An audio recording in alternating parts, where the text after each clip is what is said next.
Горное озеро Кизиной-Ам расположено в зоне альпийских лугов на границе Чечни и Дагестана на высоте 1870 метров.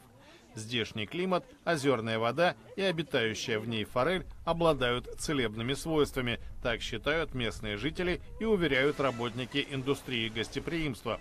Развлечения вполне традиционные: любование красотами окружающей природы, катание на лодках.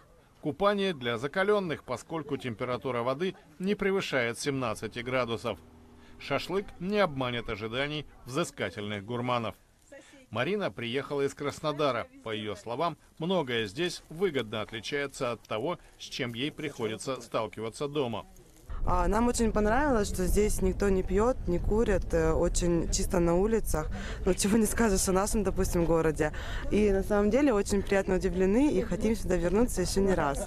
В основном на туристов рассчитана местная торговля. Например, медом, который пчелы собирают на здешних лугах. Окрестности озера будут интересны любителям истории и этнографии, считает гид Сергей Верук. Вот мы сейчас идем по пути глобализации, да, вот русское население в основном, да, и по пути отпадают какие-то традиционные моменты, которые мы теряем. То есть это крепость семьи, построение семьи, разделение ролей. И вот именно вот здесь вот и есть какая-то вот определенная та изюминка, ради которой Чечню и стоит посещать. Со времен Средневековья сохранились боевые и жилые башни, древний замок Алдам-Гези. Здесь же памятники язычества и одни из самых ранних в Чечне мечетей. По словам менеджера туристической фирмы из Грозного Дагмары Исаковой, еженедельно их компания принимает 500-600 человек. За прошлый год 25 тысяч. И едут не только граждане России. Чеченская республика пользуется большой популярностью у итальянцев. Это гости из Поднебесной, то есть Китай проявляет большой интерес. У нас были американцы не так давно. Память о двух чеченских войнах и регулярные сообщения по телевидению об операциях против боевиков отпугивают многих потенциальных туристов.